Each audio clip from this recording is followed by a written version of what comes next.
बिस्मिल्लाहिर्रहमानिर्रहीम। अस्सलाम वालेकुम नाइन क्लास। कैसे हैं आप लोग। लास्ट लेक्चर के अंदर हमने चैप्टर नंबर 6 का इंट्रोडक्शन लिया था और एक्सरसाइज 6.1 के लिए इम्पोर्टेंट डेफिनीशंस और कंसेप्ट लिए थे। आज हम एक्सरसाइज 6.1 बाकायदा सॉल्व करने लगे हैं। क्वेश्चन नंबर 1 पार्ट 1 में हमें एक एंगल दिया गया है जिसकी वैल्यू है 65 डिग्री। तो हमने इसका क्वाड्रेंट बताना है और इसका को टर्मिनल एंगल बताना है। तो पहले तो हम क्वाड्रेंट को समझते हैं कि क्वाड्रेंट क्या है। सबसे पहले आप एक प्लेन लेंगे। प्लेन एक ऐसी हमवार सतह को कहते हैं जिसकी लंबाई चौड़ाई की कोई हद ना हो। उसके अंदर आपने एक्स वाई एक्सेस बनाना है जैसा कि मैंने बना दिया है। तो ये जो एक्स वाई एक्सेस है ये प्लेन को 4 हिस्सों में तकसीम कर देता है। समझ लें कि ये हमारी प्लेन है तो हमने उसमें एक्स वाई एक्सेस ड्रा कर दिया है। तो ये इसने जो है ना पहला हिस्सा बना दिया। एक्स वाई एक्सेस की वजह से प्लेन का ये पहला हिस्सा बन गया। ये वाला सारे का सारा क्या हो गया दूसरा हिस्सा। ये सारे का सारा क्या हो गया तीसरा हिस्सा और ये सारा क्या हो गया चौथा हिस्सा। तो इसको फर्स्ट क्वाड्रेंट या पहला रुबा बोलते हैं। ये सेकंड क्वाड्रेंट या दूसरा रुबा। ये थर्ड क्वाड्रेंट या तीसरा रुबा। ये फोर्थ क्वाड्रेंट या चौथा रुबा कहलाएगा। तो इनको क्यू से जाहिर किया जाता है। इसको हम Q1 से जाहिर करेंगे। ये हमारे पास हो गया Q2। ये हमारे पास है Q3 और ये हमारे पास है Q4। ठीक हो गया। तो एक प्लेन को एक्स वाई एक्सेस 4 बराबर हिस्सों में तकसीम करता है। उनमें से हर हिस्सा क्या कहलाता है एक क्वाड्रेंट कहलाता है और इनके मखसूस नेम है। अच्छा, अब आपने जहन में रखना है कि जो एक्स एक्सेस की पॉजिटिव साइड है उधर 0 डिग्री एंगल होता है। जो वाई एक्सेस की पॉजिटिव साइड है वहाँ पर 80 डिग्री एंगल होता है। एक्स एक्सेस की नेगेटिव साइड पर 180 डिग्री एंगल होता है और वाई एक्सेस की नेगेटिव साइड पर 270 डिग्री एंगल होता है। फिर जब एक चक्कर मुकम्मल हो जाए तो यही 0 डिग्री फिर 360 कहलाता है। चक्कर कंप्लीट होने के बाद स्टार्ट ले रहे हैं तो 0 डिग्री और अगर एक दफ़ा घूम के आ गए तो फिर यही पॉइंट क्या कहलाता है 360 कहलाता है। अब आप यहाँ से जहन में रख लें कि जो एंगल 0 से 90 के दरमियान होगा वो फर्स्ट क्वाड्रेंट में आएगा। 90 से 180 के दरमियान होगा सेकंड क्वाड्रेंट में आएगा। 180 से 270 के दरमियान होगा थर्ड क्वाड्रेंट में आएगा और 270 से 360 के दरमियान होगा तो फोर्थ क्वाड्रेंट में आएगा। तो हमारे पास जो पहला एंगल है 65 डिग्री यकीनन वो 0 और 90 के दरमियान है तो ये फर्स्ट क्वाड्रेंट में आएगा। तो हमारे पास जो पहला आंसर है इसका वो क्या है वो है फर्स्ट क्वाड्रेंट।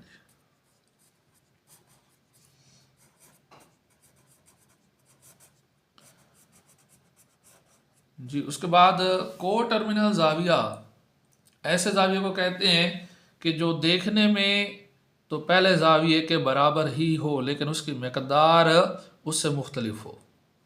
जैसे हमने ये वाला 65 डिग्री का जाविया बनाया है तो ये हमारे पास जाविये का पहला बाजू था। फिर हमने दूसरे बाजू को ना इतना घुमाया एक दफ़ा तो ये हमारे पास कितना एंगल हो गया 65 डिग्री। अब अगर हम इसको एक दफ़ा पूरा ऐसे घुमा लें ठीक हो गया तो ये 360 मुकम्मल हो गए और फिर जब यहाँ तक लेकर आएंगे तो 360 जमा 65 हो जाएंगे तो ये इसका एक को टर्मिनल जाविया बन जाएगा। ऐसे दूसरा चक्कर दे देंगे तो फिर दूसरा को टर्मिनल जाविया बन जाएगा। फिर तीसरा चक्कर दे देंगे तो तीसरा को टर्मिनल जाविया बन जाएगा। हम चक्कर उल्टा भी दे सकते हैं। ठीक हो गया कि दूसरा जाविया जो हम शुरू कर रहे हैं ना इधर से हम शुरू करें और ऐसे जो है ना उसको घुमाते आएँ इस तरह से और यहाँ पर आकर इसको रोकें तो भी ये को टर्मिनल जाविया होगा। अब मैथमेटिकल तरीका इसका फार्मूले का तरीका क्या बनेगा। फार्मूले का तरीका इसका ये बनेगा कि आपने एंगल दिए हुए एंगल के अंदर या तो 360 ऐड कर देना है या 360 सब्ट्रैक्ट कर लेंगे। और आप ये कई बार कर सकते हैं। मतलब एक दफ़ा 360 ऐड किया है तो एक को टर्मिनल जाविया आएगा। 2 दफ़ा 360 ऐड कर देंगे तो दूसरा को टर्मिनल जाविया आ जाएगा। 3 दफ़ा 360 ऐड कर देंगे तो तीसरा को टर्मिनल जाविया आएगा। मतलब को टर्मिनल जावियों की कोई लिमिट नहीं है। इसी तरह आप इस एंगल में से 360 माइनस कर देंगे तब भी को टर्मिनल जाविया आएगा। फिर एक और दफ़ा माइनस करेंगे तब एक और को टर्मिनल जाविया आ जाएगा। तो इस सिलसिले की कोई लिमिट नहीं है। तो हम इसका को टर्मिनल जाविया फाइंड करते हैं। हम 65 डिग्री के अंदर 360 डिग्री ऐड कर देते हैं। 65 डिग्री प्लस 360 डिग्री कैलकुलेटर पर सॉल्व करते हैं, बल्कि ये तो ज़बानी करने वाला है। 360 और 60 हो जाएगा 420, 425 डिग्री हो जाएगा। वो एंगल जो 425 डिग्री का है वो इसका को टर्मिनल एंगल होगा। इसी क्वेश्चन के पार्ट 2 में हमें 135 डिग्री का जाविया दिया गया है। तो अगर हम 135 में 360 जमा करेंगे उससे भी को टर्मिनल जाविया आएगा, लेकिन बुक में जो आंसर दिया गया है उसमें उसने इसमें से 360 माइनस किया है। तो अगर आप 360 इसमें प्लस कर देते हैं तब भी आंसर गलत नहीं होगा, लेकिन अगर आप बुक से आंसर मैच करना चाहते हैं तो फिर आप इसमें से 360 माइनस कर दें। 135 डिग्री माइनस 360, तो इसको आप कैलकुलेटर पर सॉल्व कर लें। अभी हम करके देखते हैं।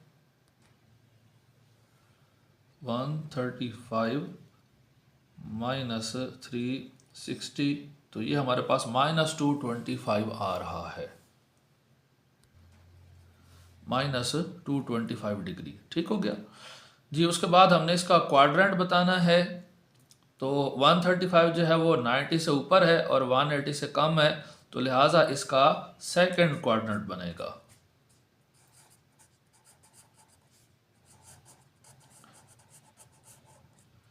जी बाकी क्वेश्चन भी हम जल्दी जल्दी से सॉल्व कर लेते हैं। जी पार्ट नंबर जो 3 है उसमें हमारे पास -40 डिग्री है। तो -40 डिग्री में आप 360 डिग्री ऐड करेंगे तो ये हमारे पास आंसर आ जाएगा 320 डिग्री इसका। ठीक है, तो इसका को टर्मिनल जाविया कितना होगा 320 डिग्री। इसी तरह जो पार्ट 4 है इसमें से आप 360 माइनस करेंगे। अच्छा, आप 360 प्लस कर सकते हैं जैसे मैंने बताया, लेकिन बुक से आंसर मैच करने के लिए हम इसमें से 360 क्या करेंगे माइनस करेंगे, तो हमारे पास आंसर आ जाएगा -150 डिग्री। फिर हमारे पास जो लास्ट पार्ट है उसमें हमारे पास एंगल है -150, तो इसमें हम जब 360 ऐड करेंगे तो हमारे पास आंसर आ जाएगा 210 डिग्री। ठीक हो गया। अब ये जो नेगेटिव जाविये हैं ना, ये आपने एक्स एक्सिस से निचली तरफ बनाने होते हैं। नेगेटिव जाविया आपने किधर बनाने हैं, एक्स एक्सिस से नीचे की तरफ। आम जाविया तो ऊपर बनता है ना, ये नेगेटिव वाला किधर बनेगा नीचे। तो देखिए जो -40 है उसको जब आप नीचे बनाएंगे तो वो इस क्वाड्रेंट के अंदर आएगा, यानी कि 4th क्वाड्रेंट के अंदर आएगा। ठीक हो गया। तो अगर आप नेगेटिव के हिसाब से चलेंगे तो ये वाला जो है ना -90 बनेगा और ये आपके पास -180 बनेगा। तो आपके पास जो ये वाला है 5 वाला पार्ट है, इसमें -150। -150 जो वो 90 से बड़ा है और -180 से छोटा है, मतलब इनके दरमियान आएगा। -90 और -180 के दरमियान आएगा।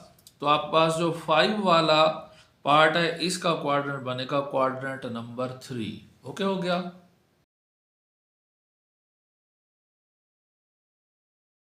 क्वेश्चन नंबर 2 के अंदर उसने हमें कुछ एंगल्स दिए हैं और वो डिग्रीज में दिए हैं, और वो कहता है कि इनको आप डिग्री, मिनट और सेकंड वाली शक्ल में कन्वर्ट करें।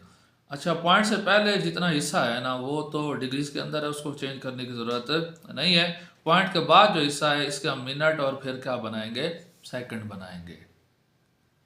तो एक हिस्सा हमारा क्लियर है 123 डिग्री, इसको कन्वर्ट करने की ज़रूरत नहीं है। आगे आपके पास है 0.456 डिग्रीज, तो इसको हम कन्वर्ट करेंगे मिनट में। इस मकसद के लिए हम इसको मल्टीप्लाई करेंगे 60 के साथ। तो कैलकुलेटर पर आप मल्टीप्लाई करके देख लें। 0.456 मल्टीप्लाई 60, तो ये हमारे पास आ रहा है 27.36। तो ये अब कन्वर्ट हो गया मिनट्स के अंदर। तो इसमें से 27 मिनट्स मुकम्मल हैं, ये हम अलग कर लेते हैं, और जो 0.36 मिनट्स हैं हम इनको कन्वर्ट करेंगे सेकंड्स में। तो इनको सेकंड में कन्वर्ट करने के लिए हमें इसको अगेन किससे मल्टीप्लाई करना होगा, 60 से। 0.36 मल्टीप्लाई बाय 60, तो ये हमारे पास आ रहे हैं 21.6। 21.6, तो ये अब सेकंड हो गए हैं। ठीक हो गया। तो हमारे पास जो 123.456 डिग्री थे वो तब्दील हो गए 123 डिग्री। फिर मिनट हमारे पास बने थे 27 मिनट्स, और फिर सेकंड हमारे पास बने थे 21.6। तो ये हमारा क्वेश्चन कंप्लीट हो गया। इसी क्वेश्चन के पार्ट 2 में हमें 58.7891 डिग्री एंगल दिया गया है। तो 58 को हमें कन्वर्ट करने की ज़रूरत नहीं है। 7891 डिग्री को हम 60 से मल्टीप्लाई करने लगे हैं। 0.7891 मल्टीप्लाई बाय 60, तो ये हमारे पास बन जाएंगे मिनट्स। 0.7891 ज़रब 60, ये हमारे पास आ रहा है 47.346। 47.346, तो ये हमारे पास बन गए हैं मिनट्स। 47 मिनट कंप्लीट हो गए। 340 मिनट्स के हम सेकंड्स बनाते हैं। 0.340 ज़रब 60, इसको हल करते हैं। 0.340 ज़रब 60, तो ये हमारे पास 20.76 बन रहे हैं। 20.76, तो ये सेकंड में कन्वर्ट हो चुका है। तो फाइनल रिजल्ट हमारे पास क्या है कि हमारे पास जो 58.7891 डिग्री हैं, ये 58 डिग्री, उसके बाद हमारे पास मिनट बने थे 47 मिनट, और सेकंड बने हमारे पास 20.76 सेकंड के बराबर है। तो ये हमारा क्वेश्चन कंप्लीट हुआ। इसका जो पार्ट 3 है वो आप लोगों की असाइनमेंट है, उसको आप लोगों ने खुद सॉल्व करके मुझे चेक।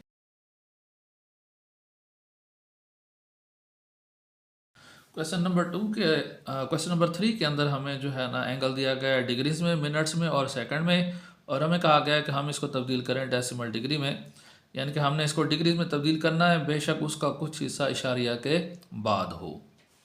तो सबसे पहले हम ना सेकंड्स को मिनट्स में कन्वर्ट करते हैं। इस मकसद के लिए 15 सेकंड है हमारे पास, तो हाँ, इस मकसद के लिए हम 15 को डिवाइड कर देंगे 60 पर, तो ये हमारे पास बन जाएंगे मिनट्स।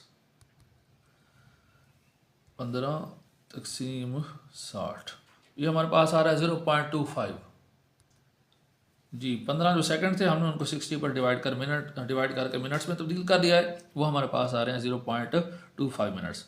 तो पहले से जो सवाल के अंदर मिनट्स थे वो 32 थे, और अब आए हैं 0.25, तो टोटल मिनट्स क्या बन जाएंगे 32 प्लस 0.5, तो 32.25 मिनट्स हो जाएंगे।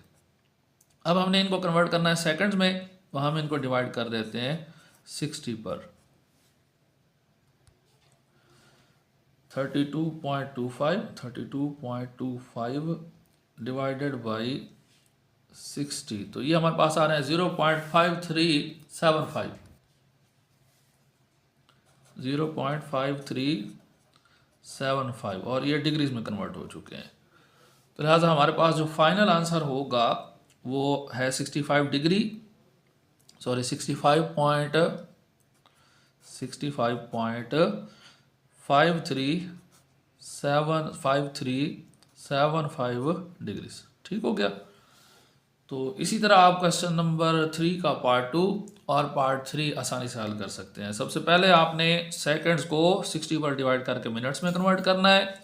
सेकंड से जो मिनट बनेंगे और सवाल के अंदर जो पहले मिनट दिए गए हैं उन दोनों को आपने ऐड करना है, फिर दोबारा आप इसको 60 पर डिवाइड करके डिग्रीज में कन्वर्ट कर देंगे। सवाल के अंदर पहले से दिए गए डिग्रीज और ये जो आपने कन्वर्शन के बाद डिग्रीज हासिल की हैं इनको आप ऐड कर दें, तो हमारे पास रिजल्ट क्या हो जाएगा, फाइनल हो जाएगा। क्वेश्चन 5 पार्ट 1 के अंदर उसने हमें एंगल दिया है रेडियन में। अच्छा, जो एंगल पाई के अंदर दिया होगा वो ऑटोमेटिक रेडियन में होगा, तो इसको हमने कन्वर्ट करना है डिग्रीज में। तो वही फार्मूला जो अभी हमने यूज़ किया था उसको हमने उल्टा करके इस्तेमाल करना है, यानी कि पहले था पाई बटा 180, अब हो जाएगा 180 बटा पाई। तो इसको आप ज़रब दे दें 180 बटा पाई के साथ, पाई से पाई हो जाएगा कैंसल। तो इधर हम कैलकुलेटर पर 180 को 16 पर तकसीम कर लेते हैं। 180 तकसीम 16, तो ये हमारे पास 11.25 आ रहा है। तो हमारे पास जो आंसर आया वो 11.25 डिग्री आ गया।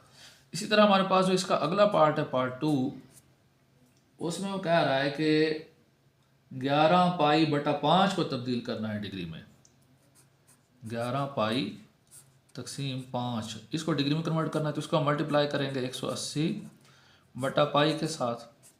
तो पाई से पाई क्या हो जाएगा, कैंसिल हो जाएगा। इसको हम सिंपल ना कैलकुलेटर पर हल कर लेते हैं।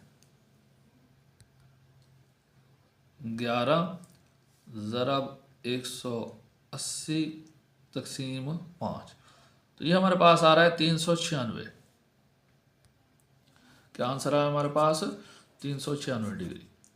तो बिल्कुल ऐसे ही आप पार्ट 3 भी कर सकते हैं, वो भी कोई मुश्किल नहीं है। तो वो आपने हल करके मुझे चेक करवा।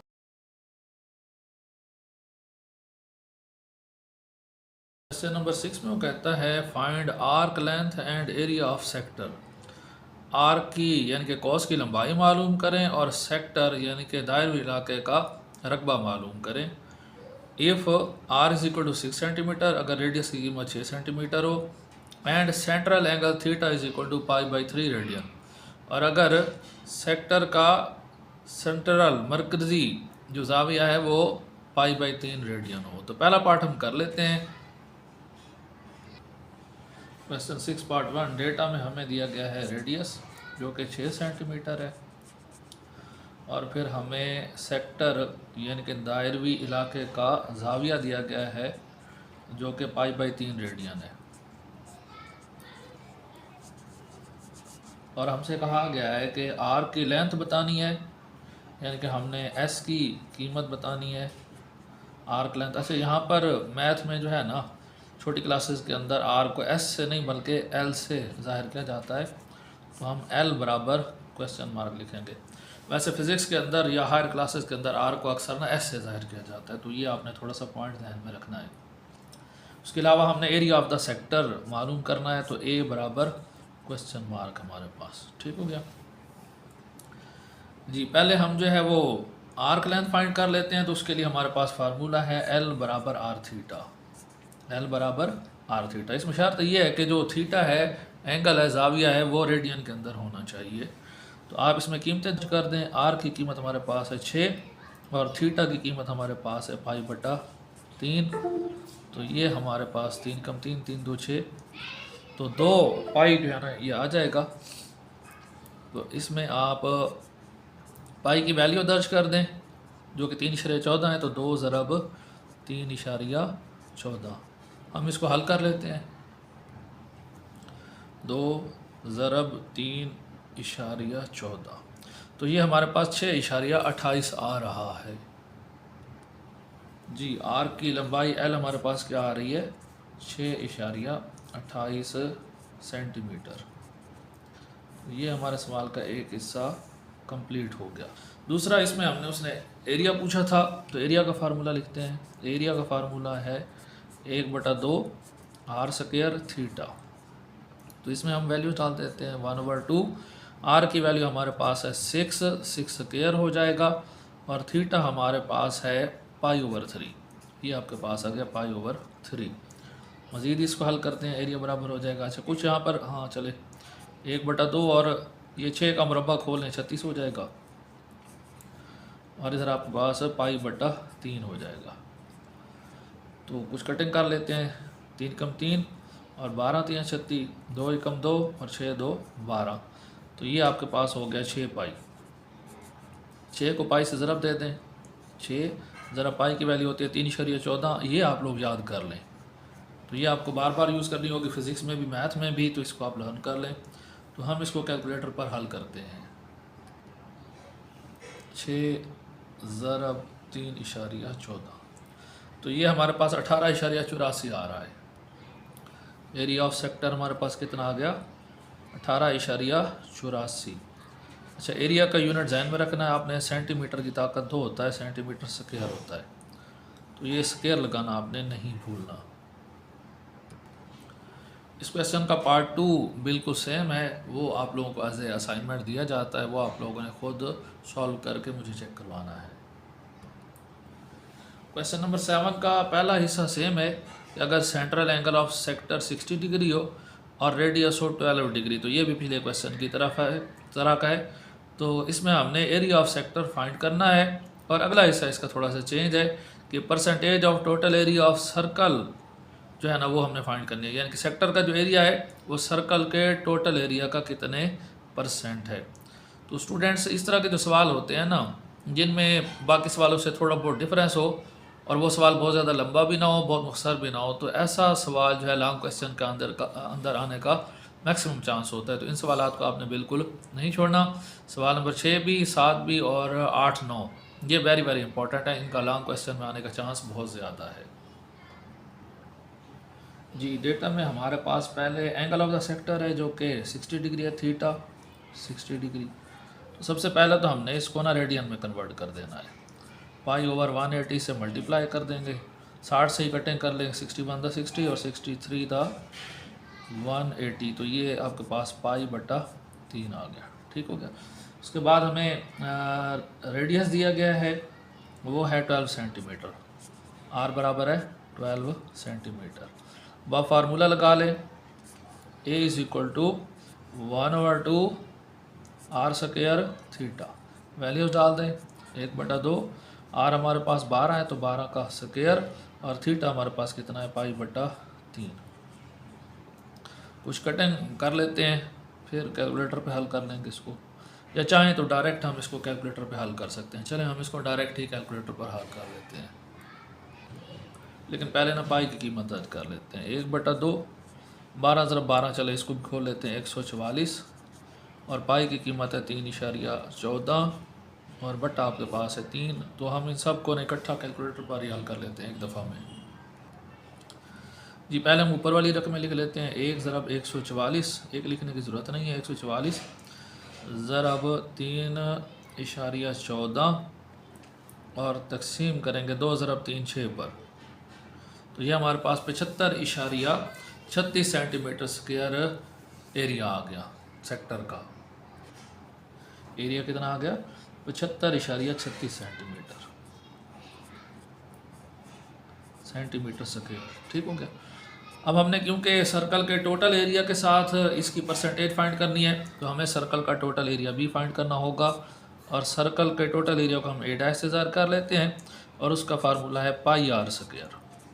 इससे हम वैल्यू डाल दें पाई, और रेडियस हमारे पास कितना था 12, तो 12 का स्क्वायर, 12 12 144, पाई की कीमत है 3.14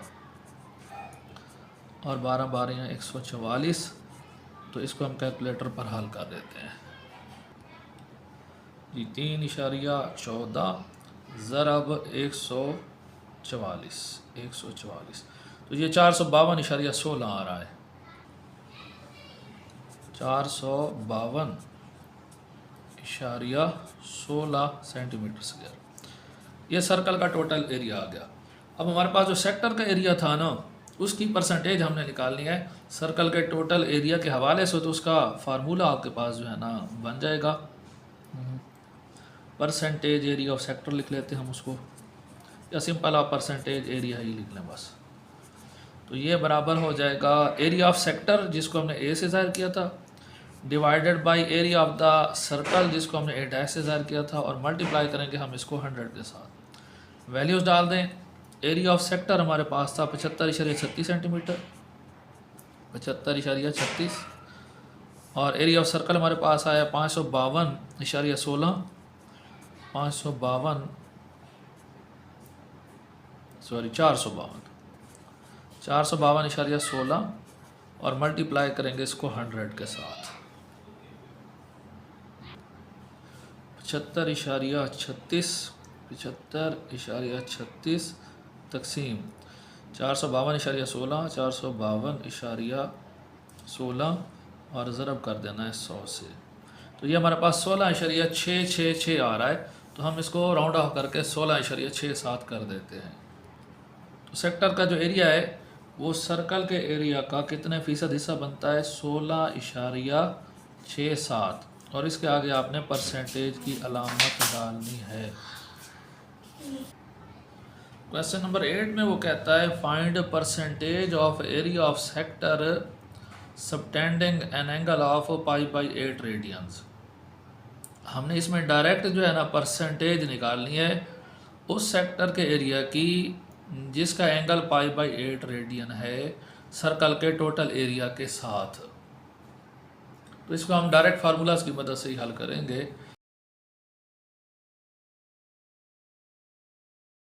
ये क्वेश्चन नंबर 8 में हमें डेटा में जो है ना सेक्टर का एंगल दिया गया है थीटा, वो हमारे पास है π/8 रेडियन, और हमें कहा गया है कि हम इसके एरिया की परसेंटेज निकालें सर्कल के टोटल एरिया के साथ। तो अभी हमने फार्मूला लिखा था वो हम दोबारा राइट कर लेते हैं। परसेंटेज एरिया,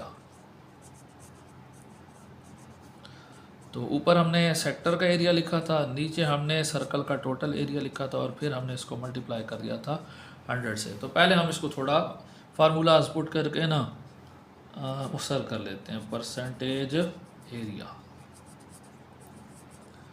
तो सेक्टर का एरिया उसका फार्मूला है 1/2 r स्क्वायर और थीटा, जबकि जो सर्कल का एरिया है वो आपके पास है πr स्क्वायर, ज़रा वापस क्या हो गया 100। तो ये r स्क्वायर से r स्क्वायर कैंसिल हो जाएगा, तो हमारे पास क्या आ गया 1.2, इसको 0.5 लिख लेते हैं कन्फ्यूजन से बचने के लिए। मल्टीप्लाई करना इसको थीटा के साथ और डिवाइड करना इसको पाई के साथ। वैल्यूज़ डाल दें सारी, तो हमारे पास रिज़ल्ट क्या आएगा जी 0.5, थीटा की वैल्यू हमारे पास है π/8 मल्टीप्लाई पाई, और जो बट्टा है 8 उसको हम नीचे ही ले जाते हैं, और एक पाई पहले से यहाँ मौजूद है। ठीक हो गया ये वाला पाई, तो पाई से पाई कैंसिल, जान छूटी। 0.5 को 8 से हमने डिवाइड करना है, तो हमारे पास रिज़ल्ट आ जाएगा। सॉरी, इसको हमने 100 से भी मल्टीप्लाई करना था, इधर भी 100 से मल्टीप्लाई करना है और इधर भी 100 से मल्टीप्लाई करना है जी। 0.5 मल्टीप्लाई बाय 100 डिवाइडेड बाय 8, तो ये हमारे पास 6.25 आ रहा है। यानी कि जो एरिया ऑफ सेक्टर है वो एरिया ऑफ सर्कल का 6.25% है। तो ये हमारा क्वेश्चन कंप्लीट हो गया। क्वेश्चन नंबर 9 लास्ट क्वेश्चन, बाकी तमाम क्वेश्चन से बिल्कुल हटकर है, तो इसलिए ये मोस्ट इम्पॉर्टेंट क्वेश्चन हो गया और बोर्ड पेपर में आने का इसका मैक्सिमम चांस है। A circular sector of radius 12 centimetre has an angle of 150 degree. तो हमें इसमें सेक्टर के वही रेडियस और एंगल दिया गया, एंगल डिग्रीज में, इसको हम रेडियन में कन्वर्ट करेंगे। The sector is cut out and then bend to form a cone. Sector को काट लिया गया है और उसको कोन की शक्ल में तब्दील कर दिया गया है। What is the slant height and the radius of the base of the cone. Cone की जो स्लैंट हाइट है, तिरछी बुलंदी उसको बोलते हैं उर्दू में, वो हमने निकालनी है, और कोन की बेस का हमने रेडियस निकालना है। तो पहले हम डेटा नोट करते हैं और कुछ बातें समझने वाली हैं वो मैं आप लोगों को समझा देता हूँ जी। डेटा में हमारे पास एंगल ऑफ सेक्टर है, सॉरी रेडियस ऑफ सेक्टर है r, जो कि 12 सेंटीमीटर है, और फिर हमें एंगल दिया गया है थीटा जो कि 150 डिग्री है। तो हम इसको π/180 से मल्टीप्लाई करके रेडियन में कन्वर्ट कर देते हैं। 0 से 0 उड़ जाएगी, उसके बाद 3 पर तकसीम कर दें, 5 3 15 और 6 3 18, तो ये 5/6 पाई आ गया। ठीक हो गया। अब आप समझ लें कि कौन क्या चीज़ होती है। कौन आप लोगों ने देखी हुई है, वो कौन आइसक्रीम जो हम खाते हैं उस तरह की चीज़ होती है। तो ये नीचे समझ लें कि एक सर्कल सा है, ये उसकी बेस कहलाता है, और ऊपर जो है ना सतह ऐसे बैंड होकर मिल जाती है, तो ये ऊपर कोना सा बन जाता है, इसको क्या बोला जाता है, कौन बोला जाता है। तो ये वाला जो दायरा नीचे बन रहा है ना, इसको बोलते हैं बेस, या इसको कायदा कहेंगे उर्दू में। तो उसने ना इसका रेडियस पूछा, ये जो सर्कल बन रहा है इसका जो रेडियस बनेगा, और ये रेडियस उसने पूछा है। ठीक हो गया। दूसरा उसने इसकी स्लैंट हाइट पूछी है, तो वो जो स्लैंट हाइट है उसको तिरछी बुलंदी हम कह सकते हैं। ये जो साइड बन रही है कौन की ना, इसकी जो बुलंदी बन रही है वो उसने पूछी है, तो इसको हम h से ज़ाहिर कर लेते हैं, तो ये h हमने बताना है। ठीक हो गया। सबसे पहले हमें ना सेक्टर की जो आर्क है ना वो चाहिए होगी। हम सर्कल बना लेते हैं। ये फ़र्ज़ कर लें कि वो सेक्टर है जिसका एरिया जिसका डेटा हमें दिया गया है, रेडियस दिया गया है और एंगल दिया गया है। ये रेडियस हमारे पास है और ये एंगल है। तो हमें ना इसका ये जो है ना आर्क इसकी चाहिए होगी। वैसे तो इसको ऐसे ज़ाहिर किया जाता है, लेकिन यहाँ पर हम एल से ज़ाहिर कर रहे हैं, तो हमने ये एल फाइंड करना है। दरअसल इसी सेक्टर को जब हम बेंड करके कोन बनाएंगे तो ये जो आपके पास ना आर्क बन रही है, ये बेस का सरकमफेरेंस बनेगी। तो इसलिए हमें किसकी कीमत चाहिए, आर की कीमत चाहिए। तो हम फार्मूला यूज़ करते हैं एल बराबर आर थीटा। वैल्यूज डाल दें इसमें। आर हमारे पास है 12 और थीटा हमारे पास है 5/6 पाई। 6 दूने 12, 2 5 10, तो ये हमारे पास आ रहा है 10 पाई। ठीक हो गया। तो हमें इसे फुल हल करने की ज़रूरत नहीं है, इससे हमारा काम चल जाएगा।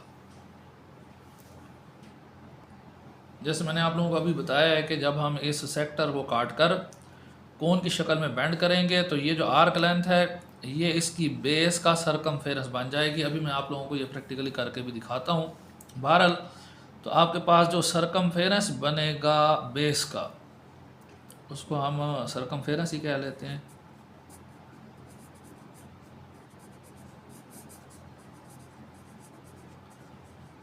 तो वो क्योंकि सर्कल की शेप में है, तो सर्कल का जो मुहीत होता है, सरकमफेरेंस होता है, उसका फार्मूला है 2πr।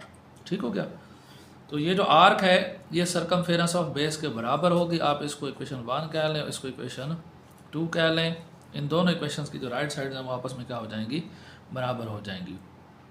हमारे पास जो 2πr है ये बराबर हो जाएगा 10 पाई के। यहाँ पाई से पाई कैंसिल हो जाएगा, 2 को उधर शिफ्ट कर दें तो हमारे पास r बराबर हो जाएगा 10/2 के, यानी कि r की वैल्यू हमारे पास क्या आ जाएगी, 5 आ जाएगी, 5 सेंटीमीटर। तो उसने रेडियस ऑफ कोन पूछा है, वो हमारे पास कितना आ गया, 5 सेंटीमीटर। ठीक हो गया। अच्छा, इसके अलावा जब हम इस सेक्टर को कोन की शेप में बेंड करते हैं तो ये जो सेक्टर का रेडियस होता है ना, यही असल में कोन की स्लैंट हाइट बन जाता है, यानी कि तिरछी बुलंदी बन जाता है। तो मतलब हमें हाइट को अलग से कैलकुलेट करने की ज़रूरत नहीं है। हाइट सिंपली किसके बराबर है, रेडियस के बराबर है, और उसकी वैल्यू कितनी है, 12 सेंटीमीटर। तो हमारे पास दूसरा आंसर क्या आ गया, स्लैंट हाइट ऑफ द कोन हमारे पास आ गई 12 सेंटीमीटर। तो ये चीज़ अब मैं आप लोगों को ना प्रैक्टिकली करके दिखाता हूँ। ये फ़र्ज़ करें सर्कल का सेक्टर है जिसको हमने जो है ना वो कट कर लिया है। तो इधर एंगल जो है वो 150 डिग्री है और इसका जो रेडियस बन रहा है ये वाला, ये कितना है, 12 सेंटीमीटर है। अब हमने इसको बेंड करना है किसकी शक्ल में, कोन की शक्ल में। अच्छा, ये इसका जो है ना वो आर्क हो गई, ये वाली ऊपर वाली। तो आपने गौर करना है कि जैसे हम इसको कोन में बेंड करेंगे ये आर्क ना बेस वाला सर्कल बनाएगी और ये जो रेडियस है ये साइड की हाइट बन जाएगा। तो हम ट्राई करते हैं इसको कोन की शेप में बेंड करने की। तो ये आप लोगों ने थोड़ा गौर करना है, ये थोड़ा सा मुश्किल काम तो है। बहरहाल ये आप गौर कर सकते हैं कि एक हद तक जो है ना ये कोन की शेप में आ गई है और वो जो रेडियस था ये साइड की हाइट बन रहा है और वो जो हमारे पास आर्क थी वो आर्क क्या बन गई हुई है, बेस बन गई हुई है। ये आप अच्छे से जो है ना मुशाहिदा कर सकते हैं। ये असल में इसको चिपका दिया जाए तो फिर ये अच्छे से रुक जाएगी, तो हम इसको चिपका वो कोई नहीं रहे, बस ऐसे ही जो है ना हम पकड़ के गुजारा चला रहे हैं। ये देखें तो वो जो आपके पास आर्क थी ना, ये आर्क जो है ना वो बेस का सरकमफेरेंस बन चुकी है और ये जो रेडियस था ना वो रेडियस इसकी साइड की हाइट बन चुका है। उम्मीद है आज का लेक्चर आप लोगों के लिए बहुत यूज़फुल होगा। नेक्स्ट एक्सरसाइज तक के लिए टेक केयर। चैनल को सब्सक्राइब करना मत भूलें। इंशाल्लाह मैं कोशिश करूँगा कि आप लोगों को इम्पॉर्टेंट चीज़ें ही बताई जाएं जिनके कंसेप्ट कामली स्टूडेंट्स को क्लियर नहीं होते। नेक्स्ट एक्सरसाइज तक के लिए टेक केयर एंड अल्लाह हाफ़िज़।